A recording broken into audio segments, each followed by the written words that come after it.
I am not a financial advisor. This is not financial advice. Do your own research. Consult a professional investment advisor before making any investment decisions. This show is for entertainment only. Faites vos propres recherches.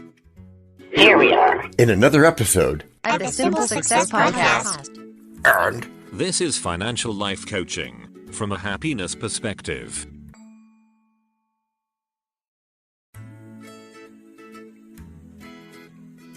I have a quick question about the subject today. But you have a statement as well, right? You always encourage me to ask. Plus, you've told me countless times that asking is not stupidity. Yeah, that's right. If you don't ask, you will never know. Smart people keep the questions coming. What is Kalshi? The official translation, s'il vous plaît. Kalshi is the first federally regulated exchange for trading on real-world events. It might just be the ultimate in futures markets. Futures markets? You mean gambling? You mean real-world events like elections? Absolutely. Who would have guessed that real-world events would be used to trade in an online market? Well, lots of people, I'm thinking, although it hasn't been made into reality yet. So, what are examples of other events? Inflation, federal interest rates, peak mortgage rates, approval ratings, big court cases, unemployment, Goodness! Even COVID-19? Sure, it's a real-world event, isn't it? I'm aware that in cases like this, some of us are sensitive and feel like they are no-go zones. But it's not being done to make light of other people's suffering. Besides, we empathize with everyone who's been affected like that. Every cloud has a silver lining, right? Right. Kalshi has broadened the definition of what a tradable asset is, so you can trade on a collection of markets that matter to you. We're sure living in interesting times. Not just interesting, but times that are opening portals of opportunities as exclusive markets that were formerly unthought of or unheard of. The world is advancing at a faster pace than ever before in human history. You blink and you miss it. That's one of the risks of an unbiased market. You've got to stay alert. Otherwise, you will miss investment opportunities. Kalshi is the next evolution of regulated commodities, unlocking general events trading for all. Or will I be a last-minute straggler, playing catch-up to others who are far ahead? What was the driving thought behind Kalshi? The founders believed that people should be able to capitalize on what they know and have opinions on. It's that simple, and simple is what we're all about. Right. I have found out that most of the great ideas in life are simple, and Kalshi makes it possible to capitalize by expanding what people can trade on and allowing them to trade in the domain of everyday knowledge. Aren't opinions and everyday knowledge extremely slippery slopes? I know what you mean, but even stocks are based on expert opinions and everyday market knowledge and market forces. They follow rules similar to the role of commodity markets. I must confess that, though you've put me through the paces many times, I still don't exactly know how stocks work. Okay, stocks are imperfect trading tools because they're influenced by many factors. With Kalshi, you filter out the noise and trade events on your terms. I think I'm so used to matters of investments being the preserve of a chosen few with special knowledge, I have trouble getting used to new ideas. I don't blame you, DT. That's human nature. Now, there's an entire chapter in Think and Grow Rich dedicated to special knowledge, but we'll get to that later. For now, we doubt new ideas and are closed-minded to concepts that come to disrupt our reality. I think I'm living up to my name. Oh, don't be so hard on yourself. It happens even to the best among us. We lose some, and in the process learn our lessons, and going forward make better decisions. One of the biggest lessons I've learned in the past decade is that disruption is here with us, and you better adapt or die. Oh, right. How is Kalshi different from gambling? That's a good question, and questions are always welcome, especially if you're dealing with something that's new to you. From where I stand, Kalshi and gambling seem to be one and the same thing. Actually not. They're different like day and night. Kalshi is developing a new asset class called event contracts and a financial exchange for trading on the outcome of events. Thanks for clearing that up. As time goes on, the definition of an asset keeps evolving. I second that observation. I think this is because innovators are responding to what life's throwing at them. In this case, they're turning what appear to be liabilities into assets. I'm going to start looking at challenges in a different light. I have always looked at challenges as hindrances. It boils down to changing your perspective. If you change your perspective, you can alter the course of your life and, if you're fortunate, that of humanity. Your affirmative words make me like I want to go out there and change the world. Change starts with a man in the mirror, and a change of fortunes can start with what they're calling an event contract. I want to know everything there is to know about it. Okay, but first let's all listen to Break number 1.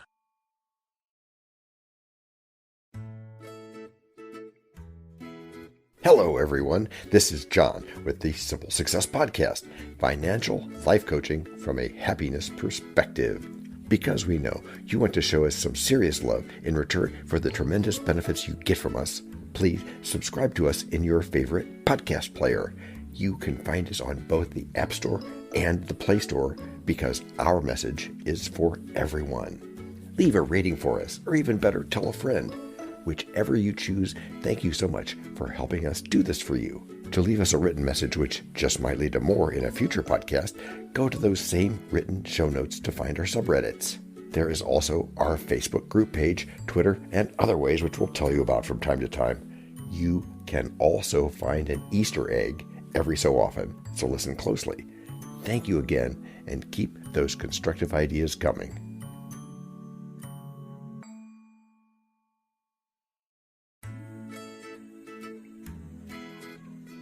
Fortunately, we write this to include the importance of the breaks, so we didn't have to miss anything. In the previous section, though, you cleared up some things and helped me get rid of my doubts. Now, tell me more about an event contract. Event contracts are traded in markets between members of Kalshi. Just that single list of investors? Yep. Investing in a Kalshi market means investing in your opinion about a particular topic, global event, or trend. I like simplicity. This isn't Greek to me. Each market has two sides, yes and no, which cover each possible answer to the question. As an investor, you buy contracts based on whether you believe the answer to the market question will be yes or no. What happens after the market closes? I know that's an issue in mutual funds. After the market closes, your side of the contract settles to $1. If your answer is right, $0 otherwise. Now, let's talk about money. Did I hear you say $1? Or did you misspeak? Money talk is right up my alley, my friend. So let's do this. You heard me right. You can start trading with less than, drumroll, $1. Get out of here. $1? Shut up. That just goes to show that there's no small money, only small minds. You can say that again. This means this opportunity is open to everyone. It also demystifies the myth that one needs tons of money to invest. It also means I won't have any excuses for not grabbing the opportunity. I mean, one can only make so many lame excuses. I'll hold you to your promise that you won't make any more excuses. Here's an example of how it works. Imagine that you're a New York City resident. You would be interested in whether rent prices will increase next month. Are you kidding me? In the Big Apple, rent increases by the minute, so the answer is a big, fat yes. If you say the answer is yes, you buy 100 contracts on the yes side for the corresponding Kalshi market. And then what? I smile all the way to the bank? A month later, the data proves you right, and you receive $100 for your investment. That's how that works. To me, it seems like anyone can knock this ball out of the park with their eyes closed. Has Kalshi put any safeguards in place? Yes, they have. The price of the contract fluctuates and reflects the difference in demand for yes or no. That's pretty solid. It is. For example, the price for the yes side will be higher if more investors want to buy yes, and lower if more believe in no. In this way, event contracts aggregate opinions and predictions across all investors. How does Kalshi make money? Good question. Kalshi makes money through a transaction fee based on the expected earnings of a contract. How is it structured? The fee is only paid by liquidity takers who are agreeing to buy or sell a specific contract that was set up by a liquidity maker. A liquidity maker. Okay, you'll have to define that later. For now, how are my funds handled from deposit to withdrawal? Kalshi has partnered with a federally regulated clearinghouse to ensure trades for every member. A clearinghouse? Yes, a clearinghouse. It serves as an intermediary between two parties that are engaging in a financial transaction or exchange of assets. Why is a clearinghouse so important? Can't any bank do this? The primary purpose of a clearinghouse is to ensure that both parties fulfill their obligations to the other, providing stability and peace of mind during the transaction. I'm all for stability and peace of mind regarding business transactions, and the use of a clearinghouse is crucial in upholding the stability of a financial market. Can you please give me an example? I can. For example, let's pretend there's an investor named DT, and he wishes to sell 500 shares of Apple to another investor named, me. Being called an investor sounds really good. Can you start referring to me like that henceforth? Okay, I will. If that will add fire to your belly. The participating clearinghouse will ensure that our fictional investor DT will receive the appropriate amount for his shares in Apple, and that me will receive the 500 shares from investor DT. I see. It's all about transparency. That's part of it. And without a clearinghouse, investor DT would be unable to confirm that me possesses the necessary funds to purchase the stock. Oh, I like that. That gives investor DT peace of mind. And that's good. That's good. Me would also be unsure if the shares would be transferred to him following payment to investor DT. This uncertainty could put the whole transaction in jeopardy. Yeah, I hardly sleep a wink whenever I'm uncertain about a business dealing. You're not alone. If markets are uncertain, there can be mass hysteria and people doing deals out of panic. I'm going to be honest.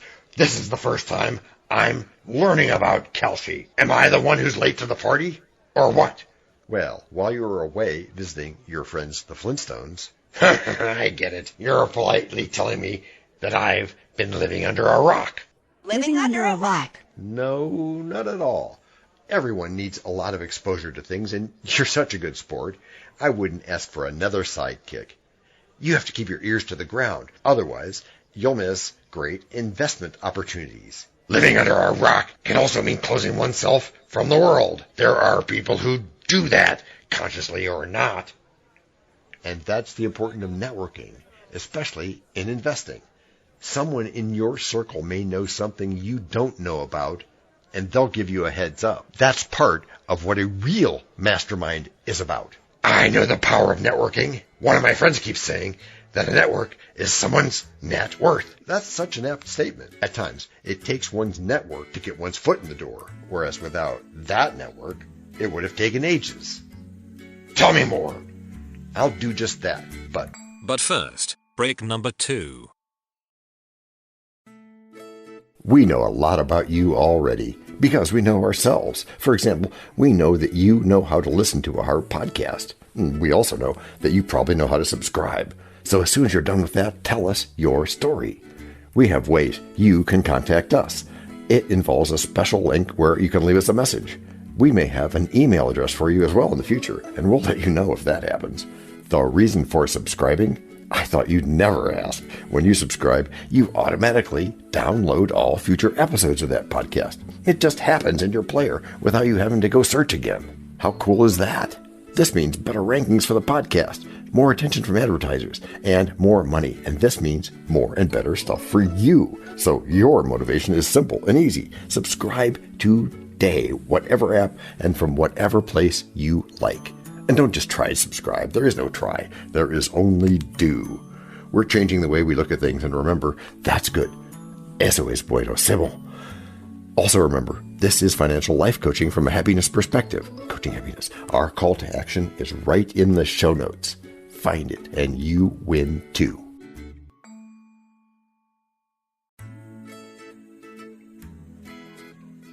I'll cut straight to the chase.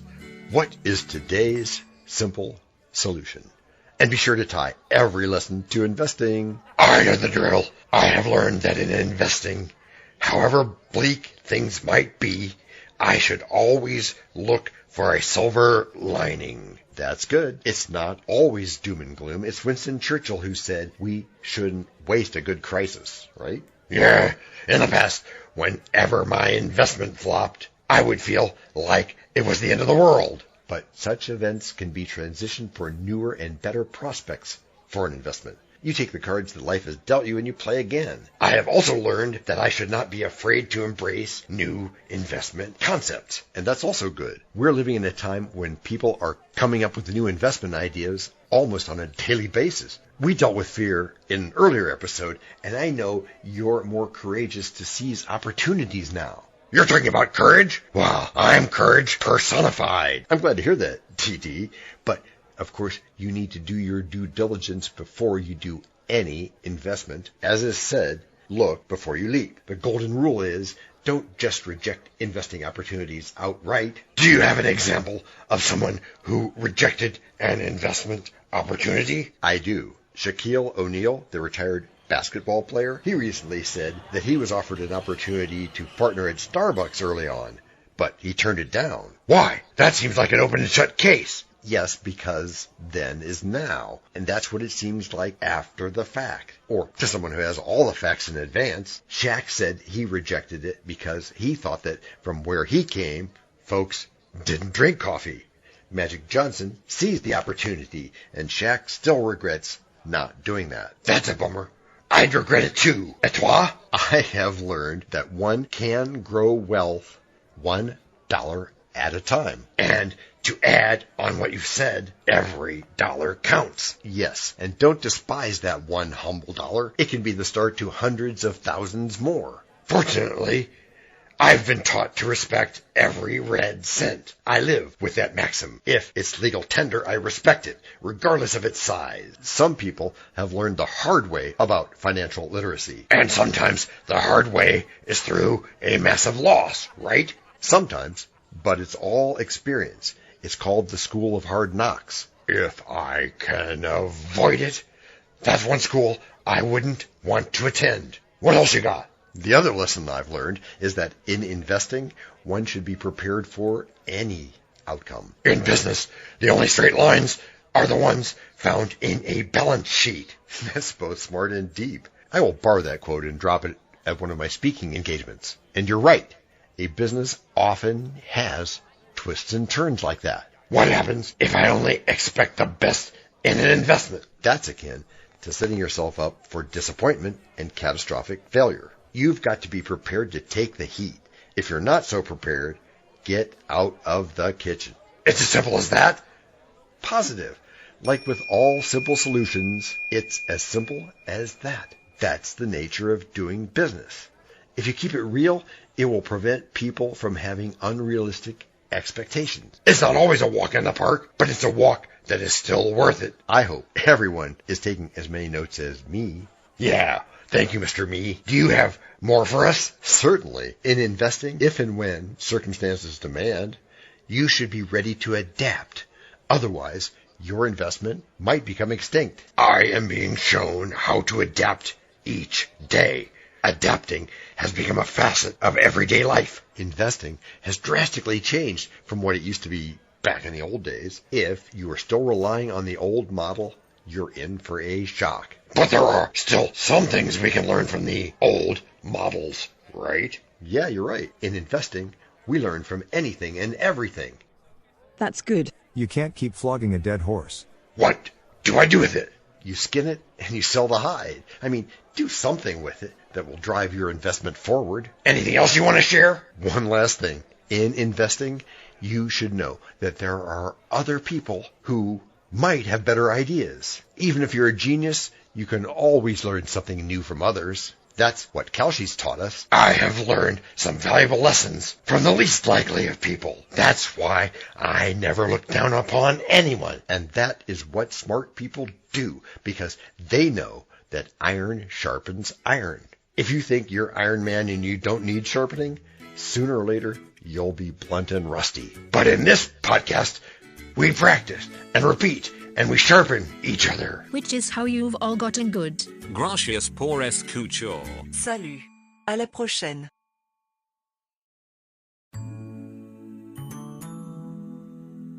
This podcast and our other podcast are productions of Little Red Hen Industries. The supporting cast who helps me bake the bread includes Techno King, John C. Brandy, Alter Ego, Doubting Thomas, Fact Checker, A Small Brown Beef Animal, Seriously, Tiny. Facts are important but are also easy. Social Manager, Abraham Lincoln, Media Expert, Augustus Caesar.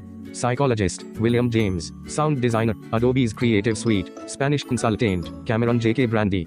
French Consultant, Leah, the Do-Your-Own Research Lady. Videographer, Eto Monkoshki. Audio Props, Les Paul. Inspiration, many podcasts and other sources, and of course Napoleon Hill. We also have websites, and you can subscribe to both podcasts. You can even send us a video, audio, or text message. But of course, you'll have to head to the show notes, either on your phone or on the web, to get the links and stuff. All the clickable links are in the show notes. And before we forget, the artificial intelligence or AI voices you hear in our work come from Google, Amazon Polly, and OpenAI, like we say in the show notes.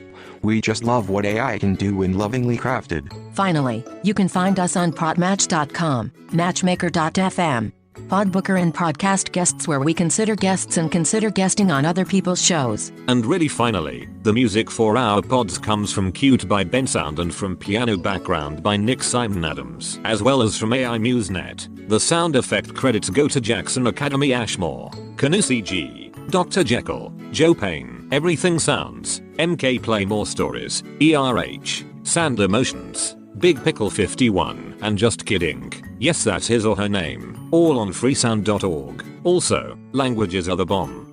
Paul.